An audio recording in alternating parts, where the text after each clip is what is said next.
Good morning, friends, wherever you might be, and I welcome you to today's Cichlids and Cichlids and Coffee. And I hope you're having a cup of your favorite beverage, whatever that might be.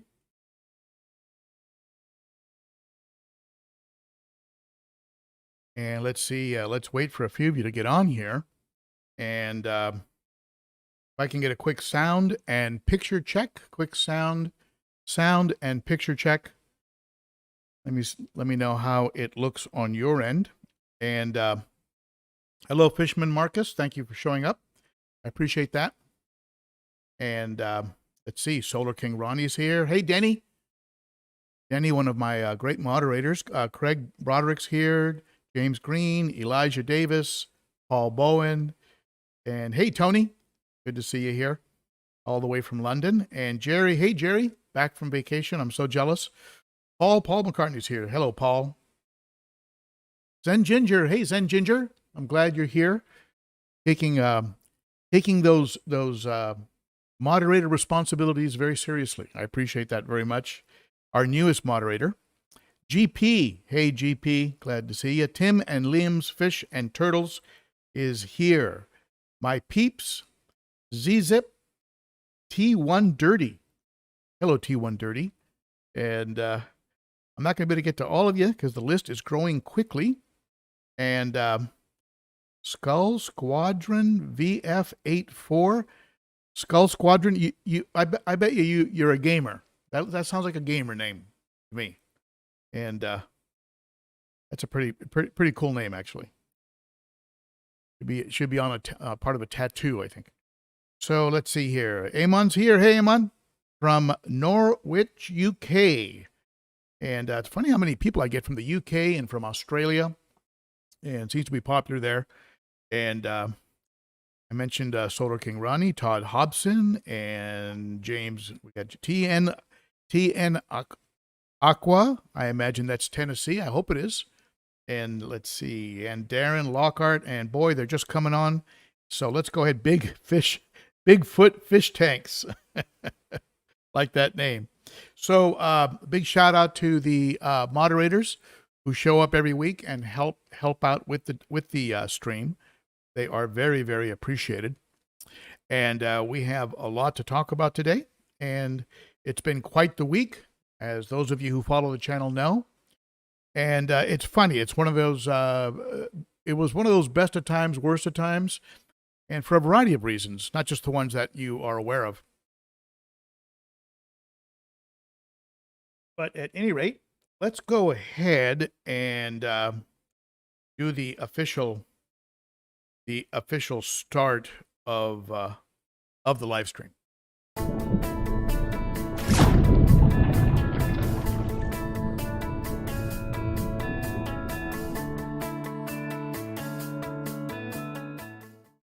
If you're new to the channel and you think you get something out of this channel, consider hitting that sub button and the bell, and also dropping by on Facebook at Ben O''Cichlid, a great supportive group of fish keepers. And also you can follow for some behind the scenes at ben.o.cichlid on Instagram.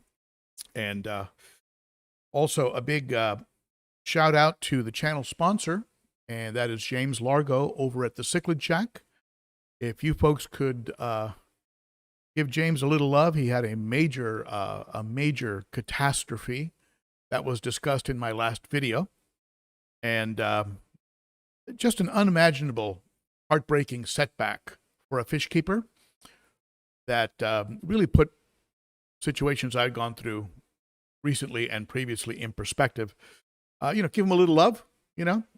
Order up a little extreme food from him.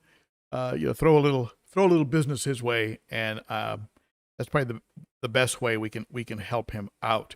For those of you who would like to support the channel, use the Amazon link to get to Amazon, whether you're buying fish, things, or anything, and it supports the channel. Your price doesn't go up for the products, and Amazon does pay the channel a very, very small percentage.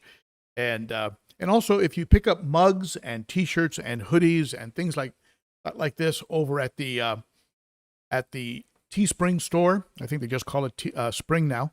I forgot, but you can still use Livestream for a 10% discount. Use the Livestream link. And also with James Largo, if you buy anything from James, if your total exceeds $100, use Shack Attack 10. You'll get 10% discount there as well. So that's enough for the commercials, but we got to pay the bills. So let's get into what's been happening here. I've had a tremendous amount of work. My back and my hands are sore from cutting pipe and cutting wood and sanding wood and sanding the ends of the pipes and just a whole variety of stuff. You get the tank here to my left, actually, here to my right, actually functioning. And I'm not going to rush this. I'm going to be out of town next weekend. Next weekend, we're not going to have a live stream. I'm going to be in Aurora, Colorado, watching one of my boys compete in an Ironman. And just an amazing accomplishment. We're going to be there enjoying that. So there's going to be no live stream this coming weekend. So I'm actually going to wait until next week before I start to introduce fish. So I'm going to really battle test and pressure test and do every test imaginable to this aquarium, as well as introduce the beneficial bacteria from Substrate and filter media, and also Fritz Zyme 7, which is going to be adding beneficial bacteria as well. You can imagine dosing a tank of this size. I'm probably going to be using probably a bottle at a time. But let's go ahead. I prepared something for you, and I hope you like it. It's just a little video to walk you through what's been going on. And there's a few points on it that are not covered, but I'll go ahead and fill those in when we get back from the video. Let's go ahead and get that started. Here we go. So the aquarium is filled up, and I've got some very minor decor in it right now. I'm going to be moving over decor from the existing cichlid tanks to bring over some beneficial bacteria. Some of the caves that you can see in there, in particular that big cave on the left, definitely the big plants from Elite Cichlids, and that cave, and possibly these plants on the right, we'll see. And then of course all these fish will be brought over as well. All the cichlids in this tank, which also includes a bicolor 500 and a phoenix, which are hiding somewhere in the back there.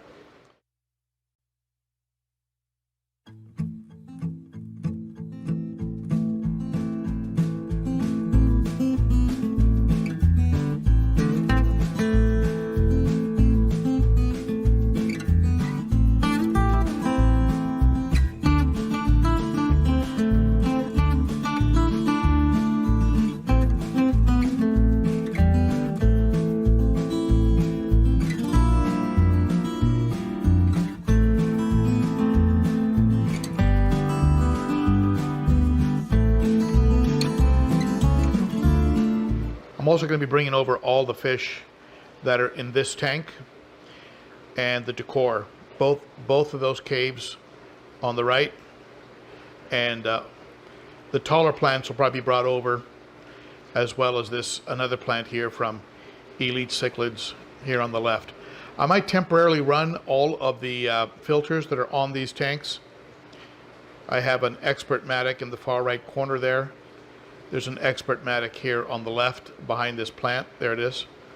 And also I have an Expert Matic behind this plant in the corner, and also Marine Land. So I might just throw all of that onto the 210 just to bring over the beneficial bacteria to make the transition for the fish a lot less stressful. I'll also probably include some of the substrate, maybe pull out maybe, I don't know, maybe 10 pounds of substrate out of each of the tanks, again, just to bring over more beneficial bacteria. Between the substrate and the media that's in the in the filtration, as well as the Frit Zyme 7 that I'll be treating things with, it should be pretty safe to bring the fish over. The sump is that DIY sump that I showed in prior videos, and the water is, you can see the plumbing there. The water is coming in to two 14-inch socks and then traveling through a wall of sponges, starting with a very, very coarse sponge just for picking up big chunks of detritus that somehow can get through, even though I don't know if anything can get through those socks really. You got to rinse those socks every week at least. They really do a great job of stopping detritus. Then you've got a medium sponge there from Swiss Tropicals, and then another sponge. The first and last sponges are from Bulk Reef Supply. They sell those big, tall, stiff sponges that can work as dividers in a sump. Not sure what I'm going to do with the bottom area under the socks, or what I'm going to do with this chamber right here.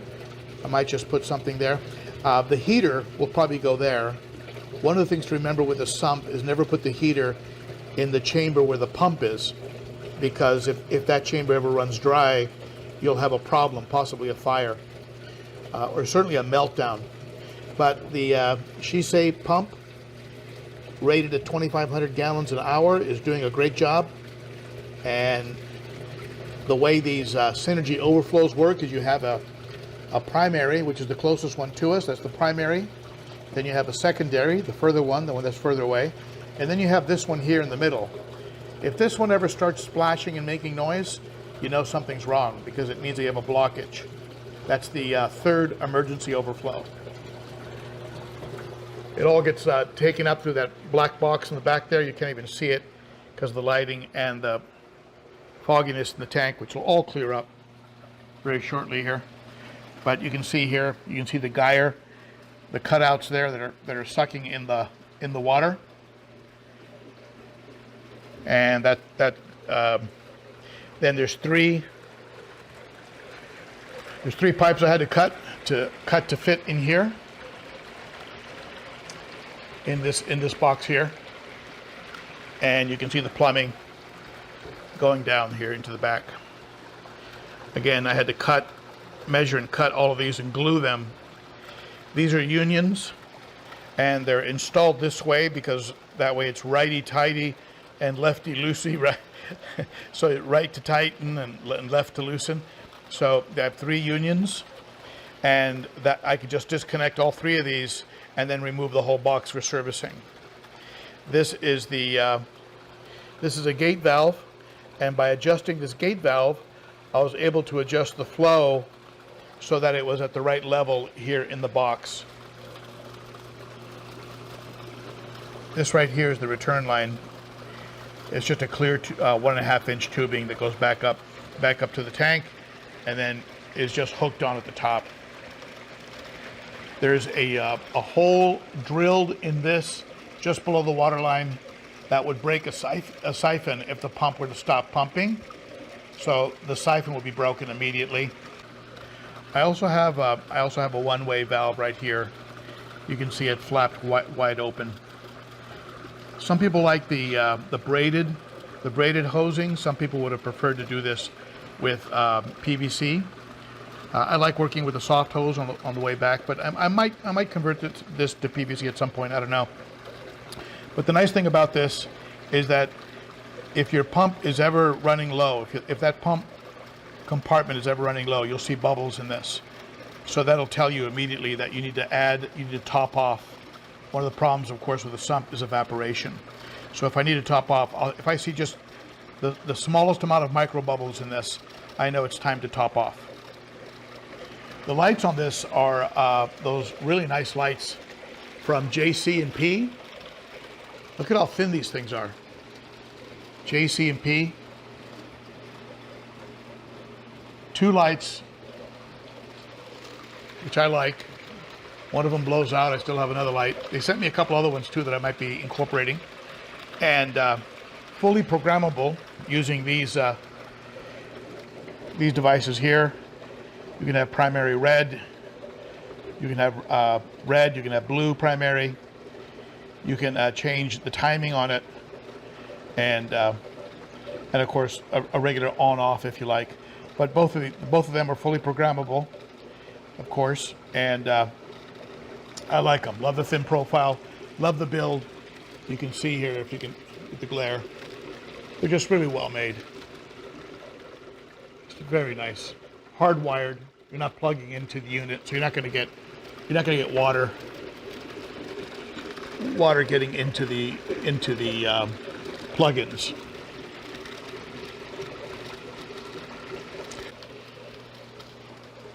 But everything is working great. The sump is functioning exactly the way it's supposed to. As you can see, things are overflowing into that final chamber, and the water level is staying exactly where it should stay. If you turn the whole system off, the sump will fill up to within a few inches. The first chamber, of course, will be filled up immediately, and then the entire tank will fill up to below the top, so you'll have no flooding in the event of a pump failure. So there you have it. There's going to be some green in here, some plants, some more caves, and I just can't wait to move these cichlids over. They're going to be, I think, so much happier in this bigger space, and hopefully they'll get along with each other. Autopharynx tetrastigma. Boy, I love that fish. Just a beauty. Really need that extra room. The fish in this tank are going to get much bigger. The Livingstone continues to be the tank boss, but as you can see, he's not really beating anybody up. There's nobody really with a tremendous amount of fin damage. You'll notice that I've added some white aragonite to the substrate here. I took some aquarium readings, and my KH was a bit down. So one way to help bring up the KH is to add something like aragonite. So there's some white aragonite mixed in with the sand. This tank was originally intended for South American, Central American cichlids, not for African cichlids, but I ended up using it for these guys. So needed to do a little modification there. A little aragonite isn't going to hurt. I've even added a little bit of aragonite to this tank, since it also was reading a little bit low on the KH. As you can see here, the fish in the 90 are doing very, very well after that last bit of a bump in the road that we ran into.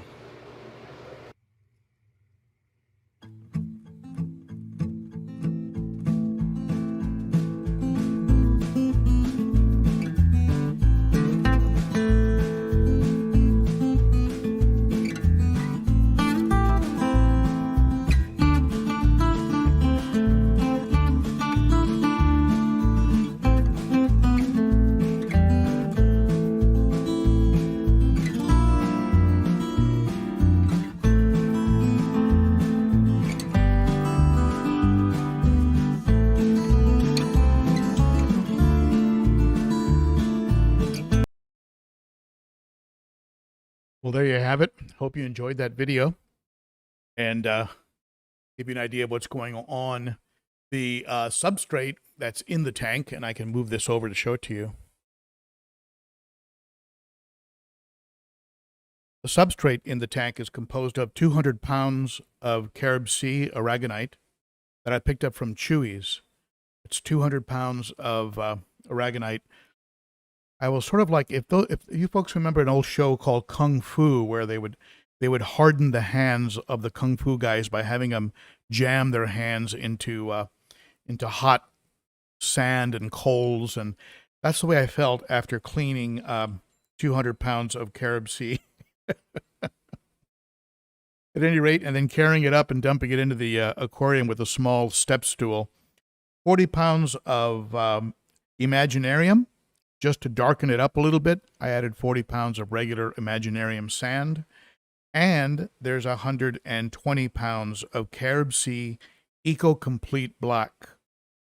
So there's going to be no problem with this tank with its buffering and its ability to really maintain a nice, stable, high pH. I get an unusual combination of water here in my part of Nashville. I get a very hard water, but a very low KH, which of course makes your pH can result in a pH crash, which is not good. So adding things like aragonite, things that are rich in magnesium and calcium, is going to really help with that. You can hear in the background the sump is very, very quiet. It'll certainly be a little noisier if I open up the bottom drawers. If I open up the cabinet, as you would expect. But all in all, it's very, very quiet, and I think that's because I'm using what is called a bean animal 3-pipe system, which is the quietest and most secure system there is. The chances of overflowing this tank are next to zero. There is enough room at the top of the tank so that if those 3 channels became blocked, which is very unlikely for 3 channels to be blocked, but if all 3 of those pipes somehow, or the gyre somehow got blocked, the tank would fill up to the very, very tippy top, but not overflow. And then what would happen, of course, is the pump in the sump would turn itself off. The C-shaped pumps can detect when there's no water, and rather than overheating and burning out, they have an auto shut off.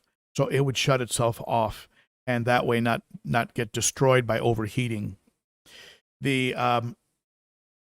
So there's very little chance of that. If the pump were to just stop working, the water line in the sump would rise up to the very top, within a couple inches of the top of the sump, but not overflow. And so again, it's almost impossible to overflow this thing. It is a very, very simple sump. That's what I was looking for. I am counting on the heavy, thick substrate to be a long-term stable home for beneficial bacteria, and the sponges that are in the sump are also, of course, going to be a home for beneficial bacteria. So I'm not sure if I'm going to be adding any more media. I have some pumice that I might throw into a canister filter. I'm trying to prepare an FX6 for the right side of the tank, but the FX6 has a slow leak under the motor housing. It just might need to be tightened up a little bit, and or I might need to replace the O-ring gasket, the gasket there that connects the motor to the body of the canister. So I water tested it last night, and it leaked. So at any rate, so either that, or I might just be using the ESOP. I have another ESOP sump, so maybe I'll run 2 sumps. That one has an overflow box that hangs on the outside of the tank, so maybe I'll have 2 sumps on this tank.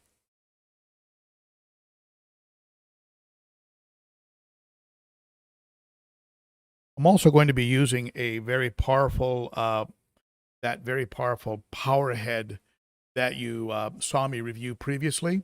My friend over at Mile High Aquatics, you can check out the channel. They sent me the proper power brick and connector, so I'm going to use that. That's 3,500 gallons per hour. So I'll probably put that at the far right side of the tank, and it'll be creating a circular movement of water, which will suspend detritus off of the tightly packed sand and allow it to go into the gyre, into the overflow box, and whatever other filter I'm going to be using. So between 2,500 gallons per hour from the Cichlids, which with what they call head pressure is probably more honestly like 1,800 gallons per hour, because you lose pressure going up to the tank, pushing the water up, and the power head moving so much water, and whatever water movement I get out of the additional filtration I put on there, there's going to be a tremendous amount of turnover in this tank, which, when you have, ammonia factories, which is what cichlids, African cichlids are, you really do need a tremendous amount of turnover, because they are massive waste producers.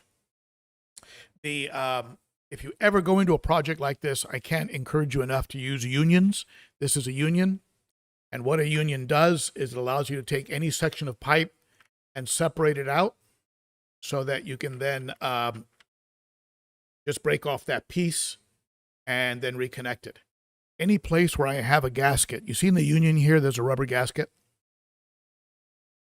Any place I have a gasket, including gaskets in a canister that I might use, whether it's the FX6 or the Sun 704B, whichever one I end up putting on there, all of my gaskets are going to get a coating of food grade silicone grease.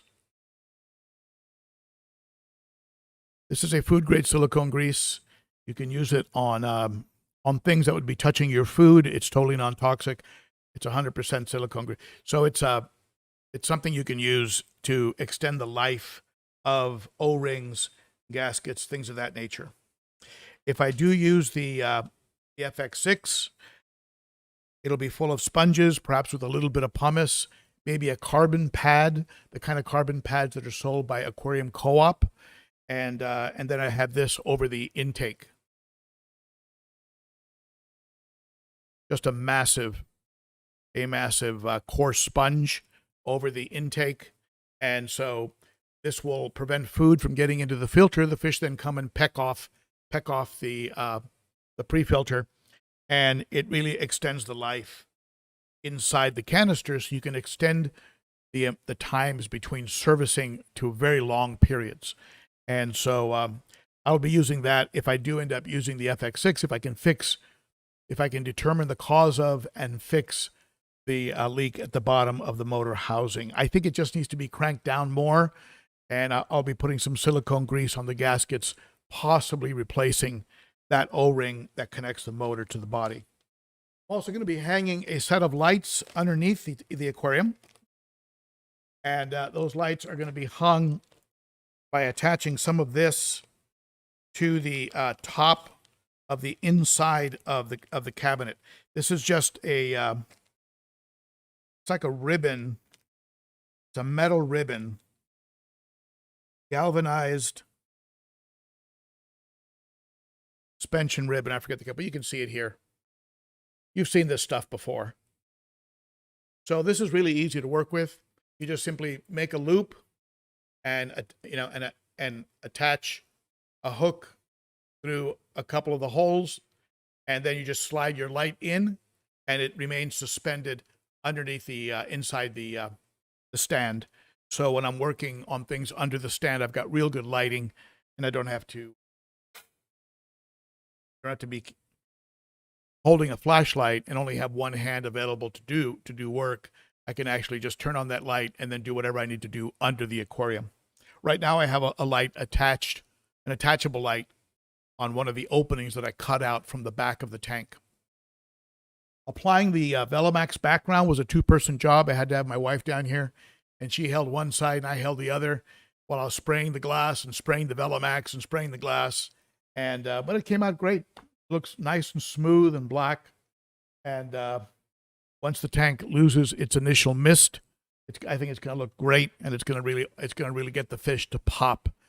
And I'll probably be contacting my friends at Elite and working on some big plant arrangements to put in there, because I love green in an aquarium. And but I can't, of course, have the real plants because the fish will destroy them. So, but let's get your comments. Let's see what you have to say about it all. And I'm going to pull up the chat here. And let's see. Paul Bowen says pre-filters are great, as long as you remember to service. The pre-filters, when I use pre-filters, Paul, every week I go ahead and squeeze them in a bucket of tank water. And yes, they do hold a lot of detritus, and you don't want them to become clogged, because then you'll have other problems. Let me go here. Looks like I missed a couple super chats. By the way, somebody came in with a super chat before the before the live stream started. Thank you so much for that. Get the flow going. Let's see here. Who did I miss? Oh, there's one. Jerry's Fish. Hey, Jerry. Jerry comes through with a super chat. Thank you, my friend. And yes, thank you so much for that, Jerry. I appreciate that. And Amon Fountain comes in with, I guess that's 10 pounds. Very nice. Thank you, my friend. And yes, I'm already making arrangements for a red spotted severum. That fish was, you know, the way some fish you consider like a buddy or a friend or like a puppy dog, and that was certainly my puppy dog fish.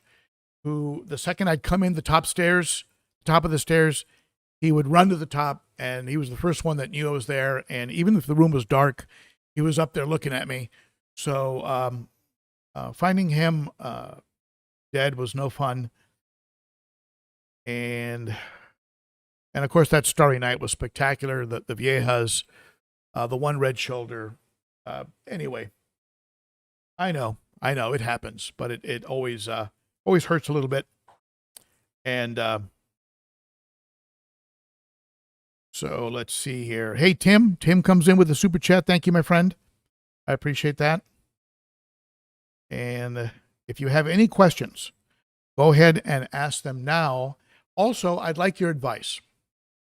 I'd like for you to tell me, what do you think I should do after I empty out these 2 tanks behind me? What do you think I should do with those tanks? Should I leave them as grow-out tanks for South Americans and African cichlids? Should I perhaps dabble a little bit with discus? Should I start my Lethrinops colony? What do you think I should do with the 2 tanks behind me?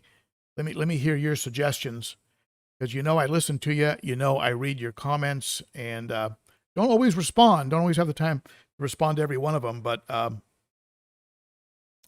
Jordan LaBelle, thank you, Jordan. And me too. I cannot wait to see those fish swimming around in there, because they're just going to have so much real estate. I mean, it's going to be like moving from a studio apartment to their first house. And some of those fish get very large. Some of them get up over 10 inches. Now, Jordan, you're right up against $20 there on your super chat. If you would like a towel and some stickers, even though I think you already have one, but if you're in the continental United States and would like a towel and some stickers, just go ahead and send your email address. Send your address, your mailing address, to ben.o.cichlid@gmail.com, and I'll be happy to send you out a set of stickers and a towel. Also, if you were the first one on today's chat, as is the tradition, go ahead and send me your mailing address, and I will send you a set of stickers, channel stickers, and also a sticker that has the logo, the channel logo, and the Cichlids and Coffee, this logo here. What do you think about putting that logo on a hat? I've thought about putting that on a hat. I thought it'd be kind of cool. You tell me what you think about that. All right, so let's see here. Sean, it's okay that you're late. No worries. Tim, let me see. A turtle setup. Oh, man, I love turtles. You know, I was fishing the other day here in Tennessee, and I had a little turtle, little guy, swim right by my foot. Just kind of cruising around, kind of checked me out, and just kept kind of cruising around. Very, very cute.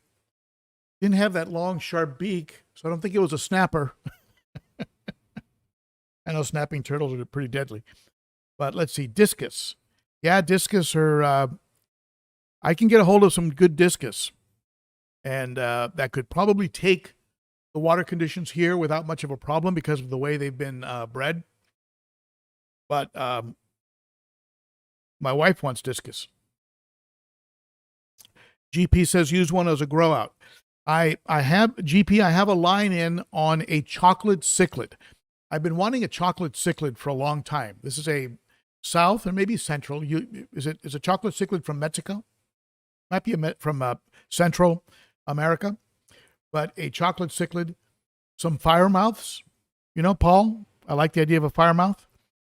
But a chocolate cichlid, a red cap tapajos. I have a line on a red cap is a red cap or redhead tapajos, and also another red spotted sebrum. So definitely I'm gonna need some grow out. I'm gonna need some grow out space.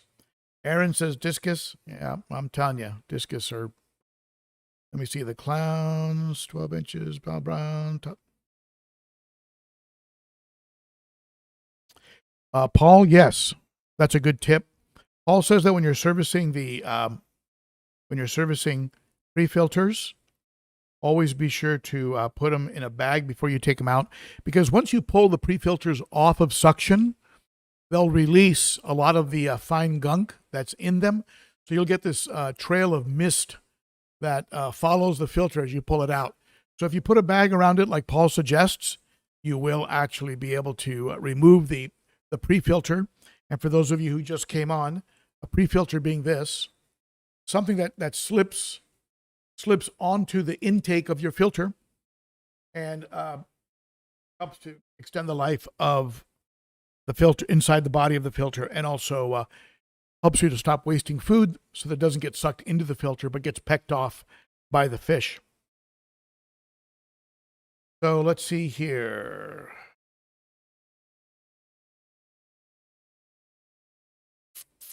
Any other comments you want? Best advice I can give: make sure you move the tanks first. Not sure what that was referring to, Fisherman Marcus. And the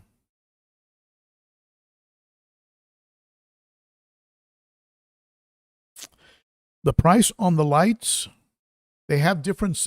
Paul, My Peeps is asking for the price on the lights, and I think you're gonna end up somewhere in the 30 to 40 range. And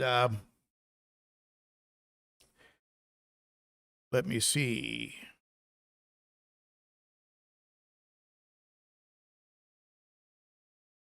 I'm actually checking on the internet for you. The miracle of multi-windows. Here we go. They are marked down from $65 to $32. They're on sale right now from $65 to $32. Use the link in my description under this video, or under some of my prior videos where I talk about the lights, and they will give a little percentage to the channel, which is nice. And that's for 18 to 28 inches. Let's see what else here. If you go to a different size, if you go to the larger size like I have, the 33 to 45s, you're looking at around $50 on sale from $85. And on the 45 to 55, they are $59 down from $100. Fully programmable, and as well as the color and the timers. I hope that answered your question. And it looks like we got another super chat snuck in. Amber Key, my first official chat from up here in Smoky, Washington State. Love the information you provide for us cichlid lovers. Thank you, Amber. I really appreciate that. Very sweet of you. I love Washington. My wife grew up in Renton, and I've spent a lot of time up there. One of my sons technically lives there, even though he spends most of his time in Philadelphia. And we are getting some of your smoke. I don't know if you've watched the maps or follow the Weather Channel, but the smoke from the fires in California and Washington and Oregon have gone up across the country and down, and are actually moving our air quality up to over 100 and making it unsafe. I actually had to turn around on a bike ride.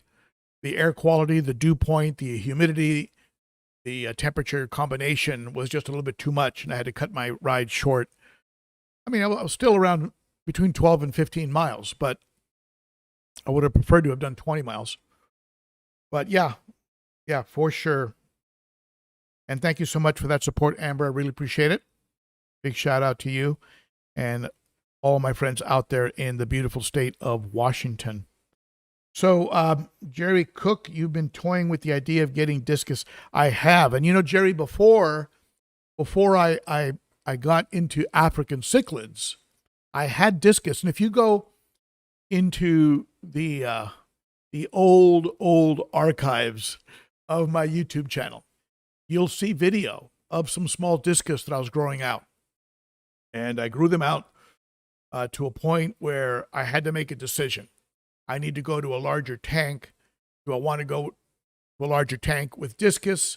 And it was right around that time I started running into KG Tropicals, John Hudson, and Evan Alexander at IFG. I started to run into some of these African cichlid channels. I fell in love with African cichlids, and I ended up at that point making the transition from discus to African cichlids.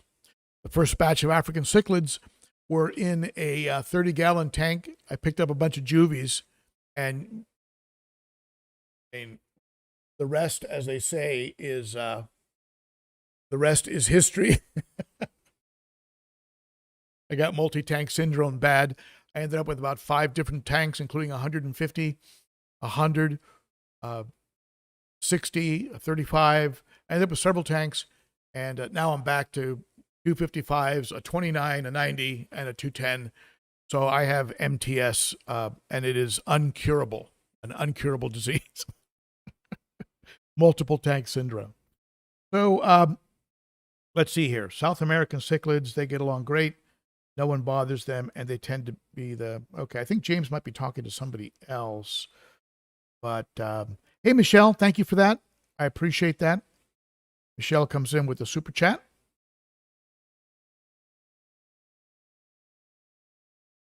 Let's see if anybody else has any questions for me.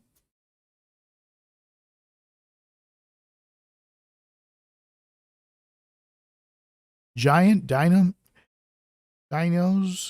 Found one on the floor. Boy, you know, James, I hate finding fish on the floor. I just hate. You come in and it's just a feeling of helplessness. Nothing you can, unless they just jumped. Like one of my viejas one time jumped right in front of my wife and I, right when I was explaining to her how easy it was to care for him, and landed right at our feet. And fortunately, I scooped him right back up. Just a tip, by the way, if your hands are clean, dip them in the tank before you pick up your fish, and it helps them a little bit with their not destroying their slime coat. But of course, when you're panicked and you see that fish flopping on the floor, you just want to grab them immediately and put them back in. So yeah, I hate it when they jump. I now have the tops of my aquariums. Of course, the South American tank is secured. It's very heavy. The top on that is very heavy. It's not going anywhere. Let's do this here. I'll just show you the whole tank. That top is a plexiglass top, but the tops on the other tanks are that small vapor, the evaporation tops, and those tops are now have the lights flat on them, so that the metal pieces at the end are not supporting the light up. So the light itself is serving as a weight on the top. And then the supporting brackets, as you can see on the South American tank on the right side there, the supporting brackets are still holding the light in place. So if the top was to fall into the tank, the light would still stay suspended. But that holds the top down nice and secure. That's what's going on with the other tanks, like the one I have, the blue Aquarium, and the tanks behind me. Those tanks, the tops on those tanks, see how they're flat? Evaporation, evaporation, plastic.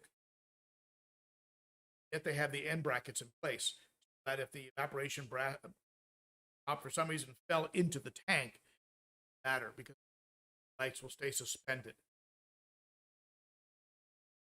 I've pulled all the heaters out, as you probably know, and you can see by the sensors back. Tanks are staying 78.5 and 78.9.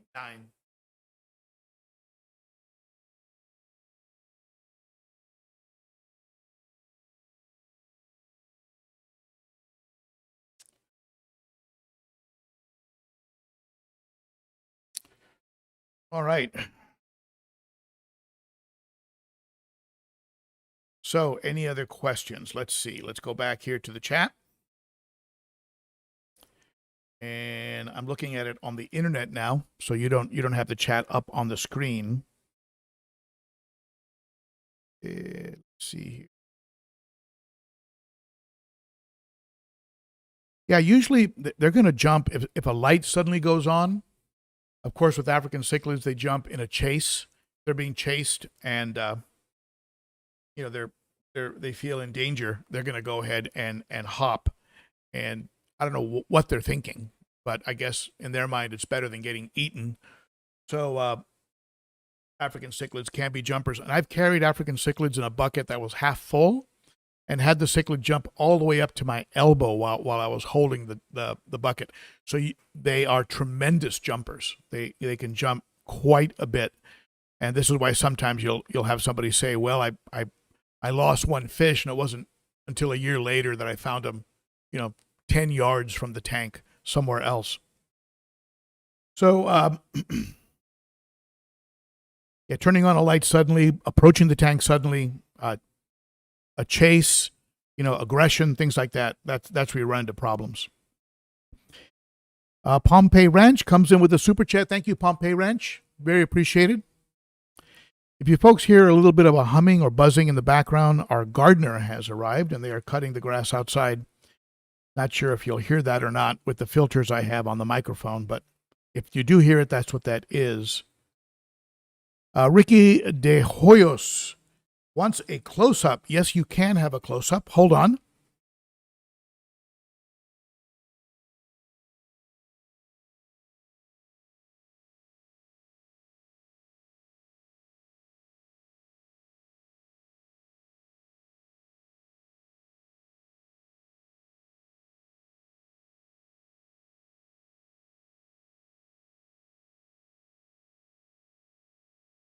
Here's the South American tank.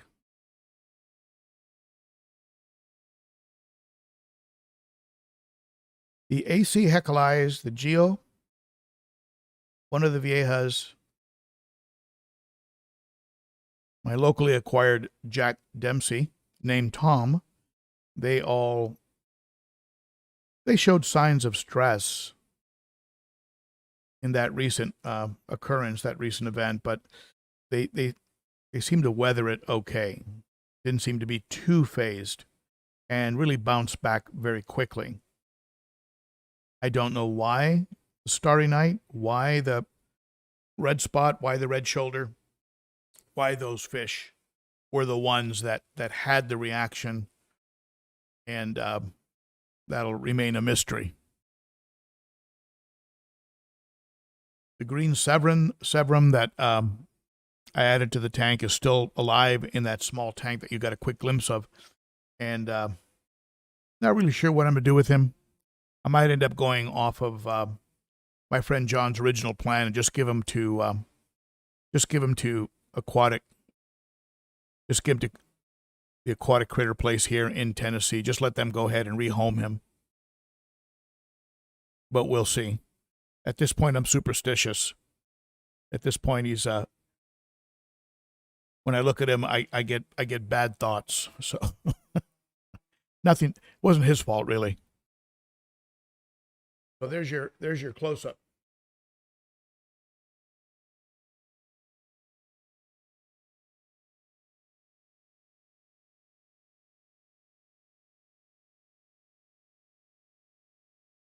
All right. So let's see what else we have going on. I will be gone. For those of you that came late, I will be gone this coming week. I'm not going to be delivering a Cichlids and Coffee this coming Saturday. I'm going to be in Aurora, Colorado at a family event. And but definitely the following week there'll be a Cichlids and Coffee. And by then, I hope to have fish in the 200-gallon. Like I said, I'll be moving over a lot of beneficial bacteria between that, from the existing tanks, between that and the Fritzzyme 7 that I'll be using. It should be safe to bring them over. And I've done it before, certainly on a smaller scale. This is a much larger setup, of course. And but on a smaller scale, I've done it before. I will say this, the tops on this new tank are the nicest aquarium tops I've ever owned. They're glass and they're joined by heavy-duty plastic strips, and they're custom fit to the 3 sections on the top. I really, really like them. The very back section is a plexi, a very hard plexi or perhaps a carbonate, and I think I can cut it.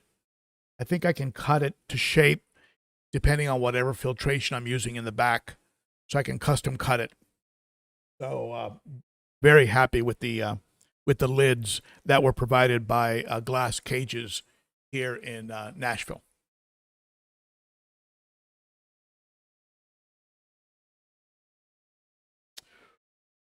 All right, let's see here.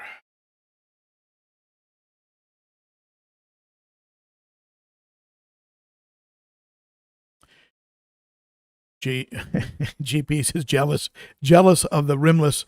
Rimless is beautiful. I love it. It has a sort of suspended in air quality to it, and I really like it. Let's see.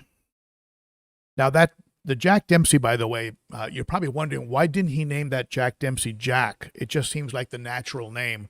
But Tom is the original founder and owner of Glass Cages, and he has about 300 aquariums in this big. It looks like a grain silo, just a giant circular thing with about 300 tanks. I'm going to be visiting him and getting some more fish, I think, at some point. That's because he has some beauties in there. He has them. The tanks are covered in algae. They use a massive, like a 10,000 gallon sump system that is like far away from the tanks, piped in and then piped back. And somehow these fish are so hardy, unbelievably hardy. But you have to scrape the glass to see what's in each tank because there's so much algae. They're definitely like living ecosystem tanks. So let's see here, but I'll definitely be going back there. But that's why that Jack Dempsey is definitely called Tom and not Jack.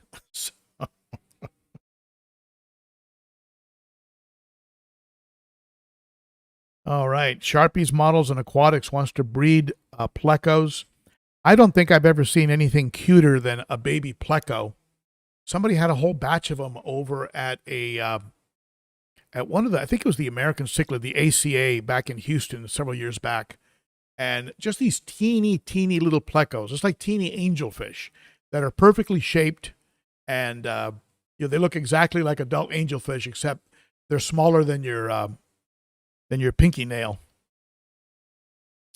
Marco, greetings from Italy. Hello, my friend. That's amazing. Italy is on my bucket list. I'm very jealous of one of my sons. He's going with his fiancée to the, is it called Alfani and Postino? He's going to that beautiful coast in Italy. He's going to be spending some time there with his fiancée. I told him I am outrageously jealous of him. So welcome to the live stream, Marco.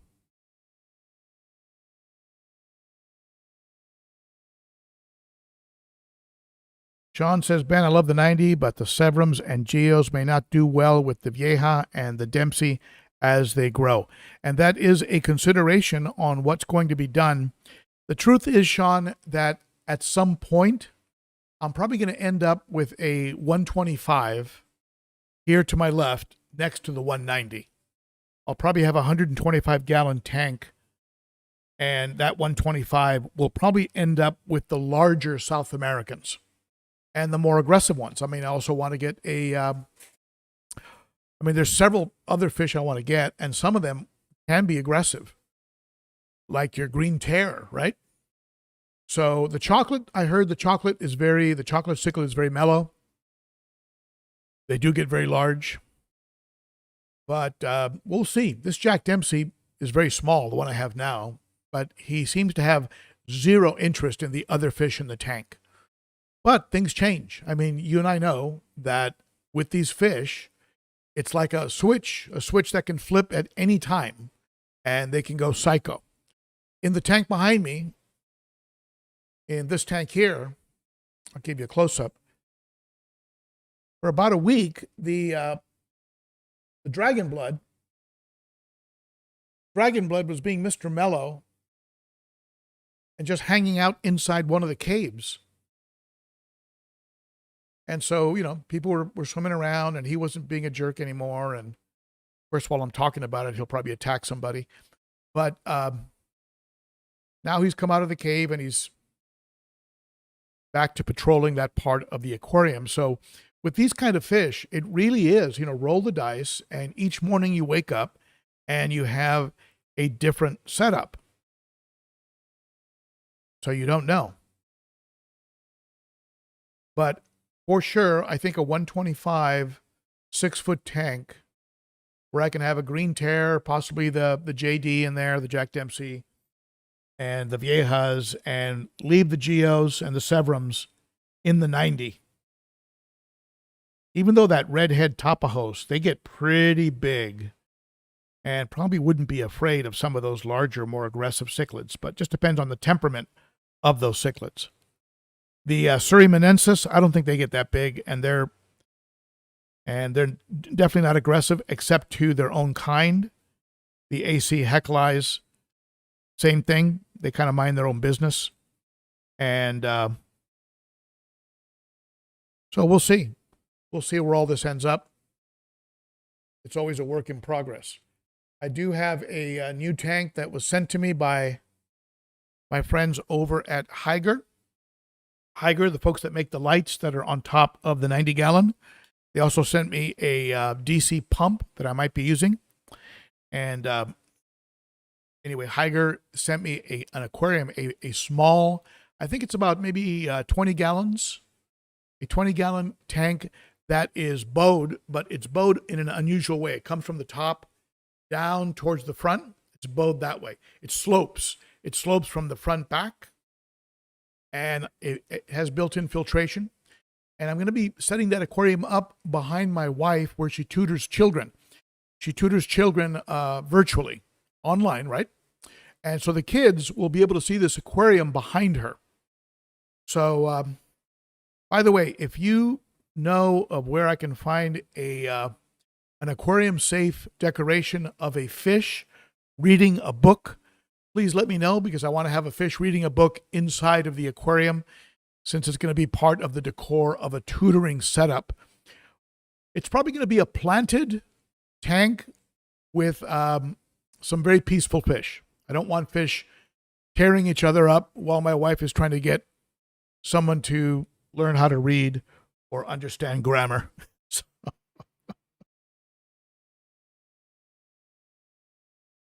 So watch for that. I'm going to be unboxing that and getting some plants. I might do something in conjunction with the co-op. We'll see. We'll see. A planted aquarium behind a tutor. I think it'd just be a great backdrop for her. And I was pretty excited that my wife actually expressed a desire to have a tank in any part of her life. So it's a victory on numerous levels. So she's always wanted a discus tank, but definitely the tank she's getting is too small for discus. So casual aquatics, Ben Ochart, what's one thing you would change in the hobby and why?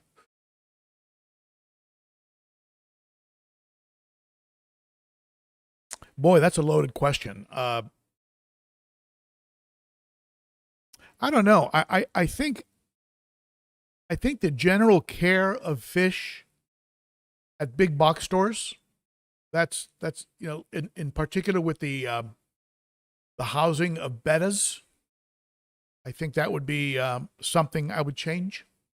I would prefer that bettas be kept in the kind of enclosures that I featured in the video of Aquatic Critter, where each betta has a nice big glass enclosure with circulating water, constantly circulating water and filtration. I think I'd change that. I think if I could roll things back even further, if I would change how the source waters of our fish is treated. certain parts of Lake Malawi are either fished out or polluted. Starry nights, I don't even think they're available anymore in Madagascar because of the pollution and having been fished out.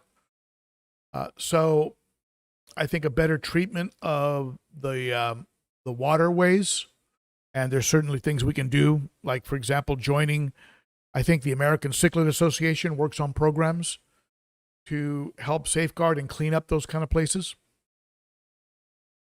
Education, I think if I had a big box store or an aquarium shop, and a person came in and said, "This is my first aquarium," I wouldn't just sell him an aquarium kit and a bag full of fish. I'd tell him, okay, listen, take this home and watch these videos. And after you have reached the point in the videos where it says you can add fish, come back and buy fish. And actually have the integrity to not sell the fish to get the sale and the profit when they think the person isn't ready to get fish. Tell the person, look, you need a little bit of education. So either sit down here in this little area that I've set up with a couch and watch these 2-3 videos, and then I can answer your questions right here on the spot. Or go ahead and I'll give you the links to the videos and take the equipment home, set it up, and then come back. And because you bought the equipment from us, we'll give you a good discount on the fish.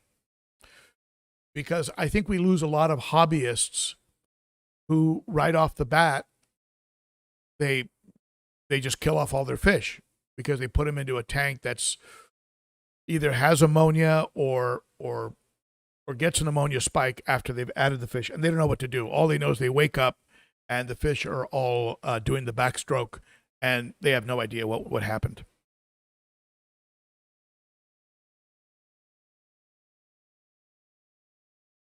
The other thing is I would start to promote more natural filtration using things like Substrate.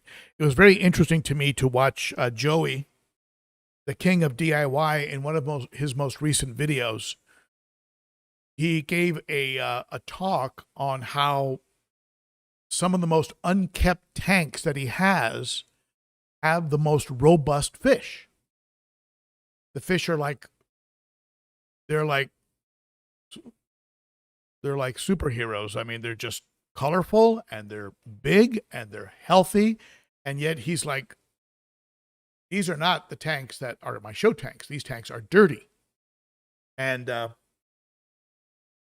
this is not something that expensive media makers and chemical treatment makers and water conditioning makers and algae killer makers, they don't want that. They want you to have your tank to look like a glass of water, of drinking water. And so I would like to see I'd like to see perhaps a movement more in the direction of what I'm doing. I mean, this tank here and the tanks behind me, that substrate is 3 to 4 inches. And that substrate is going to be the stable home of beneficial bacteria. It's going to be vacuumed and swept by a lot of water movement, right? 2,500 GPH, she say, probably reduced down to 18 to 1,500, right? With head pressure. A 3,500 gallon per hour power head is going to be suspending detritus and moving it to the intakes. And I'll be able to leave that substrate alone and let whatever's growing in it grow. And I also understand that the idea of sulfur pockets, this is something that was communicated to me by a very experienced fish keeper, that sulfur pockets developing underneath a sand substrate, which then release poison into the tank that kills the fish, that actually is a urban legend. So just things to think about. But yeah, you asked me a loaded question. I gave you my answer. You got me going. It's your fault. Hey, Naomi comes in big. You know, Naomi, I don't think you received a towel or stickers after the last time you came in big. So if you would like a Aquarium Co-op towel, I mean, if you don't want one, that's okay too. But this is, for that kind of a super chat, I can send you the best towel in the business and a set of channel stickers.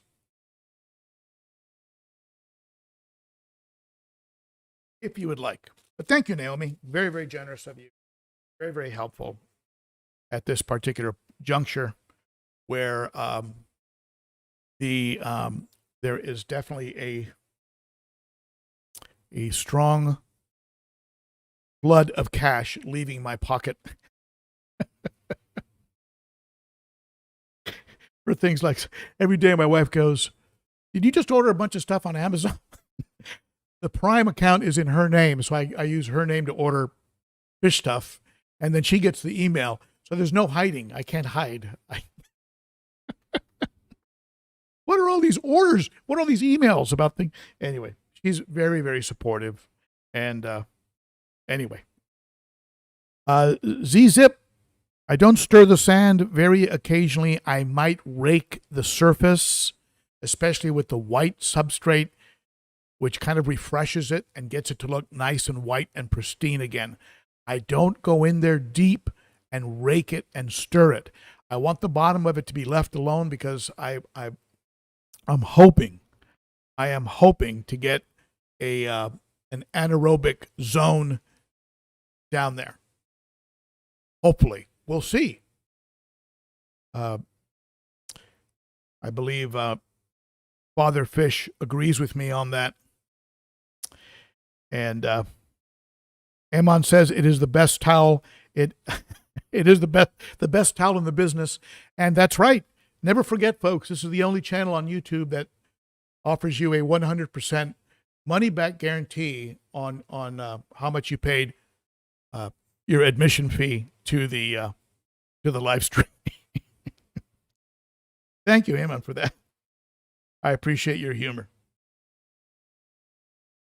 All right, so it looks like we're on the hour, and I need to get going because I got a few tasks to carry out. As you can imagine, I've got to get a second type of filtration onto the tank, and I'm not sure if it's going to be the Sun 704B or the FX6 or possibly even a second ESOP sump system. So I'm not sure what I'm going to do with that. And I also want to do a tweak to the plumbing. I'm not happy with one of the union connections, so I've ordered a second union, and I'm going to be doing some cutting and re-gluing. And I also have to take my wife's car for an oil change. So busy afternoon.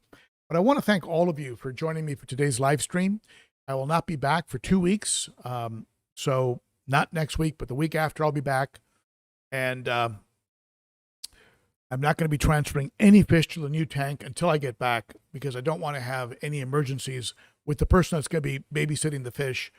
I don't want the sump to fail while I'm on vacation. And so I'm going to let things be until I get back. Whenever I do any major changes, I like to be around, whether, a big water change or adding new fish, changing filtration, whatever. I like to be around and observe and for a while. And I was away the day when I came into the fish room and discovered the fish in distress. I had not observed the tank for a good number of hours. I'd been away doing something, then came back. If I had been down here after doing some of the maintenance on the tank, I may have caught it earlier. And so, again, another one of those rules that I violated. You violate your own rules and you pay the price after any major changes in the tank, whether it's a cleaning, filtration changes, decor changes, vacuuming, adding fish. It's good to be around and observe. And otherwise, you get surprises. One fish gets beat up. one fish goes into immediate distress. Who knows? It's just good. It's just a good policy. So thank you so much, everybody, for your support, and for all of you who are here. Did I miss any super chats? I think Naomi kind of shocked me there. And let's see here. I'm going to scroll back. Naomi H2O, today's rock star. And Flying Fish, FLNY. Is that FLNY for Florida and New York? I always wondered about that. Thank you, Flying Fish. Very appreciated. And Aaron Walker, Jack Dempsey's are murderers when they get to a certain size. Something I've got to keep in mind. I don't want murderers. Yeah, GP. 2 more tanks in the works. A 125, I think, eventually. And also that new tank I'm going to be setting up for my wife. Always something. Always something. Always a project. Okay, folks, thank you so much for tuning in. You are the best. I will see you in 2 weeks, and there'll be some videos posted in that interim. I'm not going to go completely off the grid, so I'll get a few videos done up for you, and definitely stay in touch. Remember, you can always write to me at ben.o.cichlid@gmail.com, and thank you so much. Bye-bye.